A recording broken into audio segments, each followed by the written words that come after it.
மலையார் செய்திகளுக்காக செய்தி வாசிப்பவர் வித்யா. திருவண்ணாமலையில் மாற்றுத்திறனாளிகள் இன்று இரண்டாவது நாளாக மறியல் போராட்டத்தில் ஈடுபட்ட மாற்றுத்திறனாளிகள் போலீசார் கைது செய்யப்பட்டு தனியார் திருமண மண்டபத்தில் அடைத்தனர். திருவண்ணாமலை மாவட்ட ஆட்சியர் அலுவலக வளாகத்தில் முன்பு 500க்கும் மேற்பட்ட மாற்றுத்திறனாளிகள் இரண்டாவது நாளாக இன்று மறியல் போராட்டத்தில் ஈடுபட்டு வருகின்றனர்.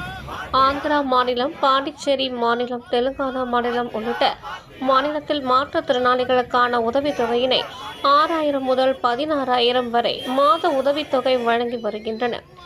இந்நிலையில் தமிழக அரசு மாற்றுத்திறனாளிகளுக்கு மற்றும் கடும் ஊனமுற்ற மாற்றுத்திறனாளிகளுக்கு 6,000 முதல் 15,000 வரை பராமரிப்பு உதவித்தொகை வழங்க வேண்டும் என வலியுறுத்தி திருவண்ணாமலை இன்று இரண்டாவது நாளாக மறியல் போராட்டத்தில் ஈடுபட்டனர்.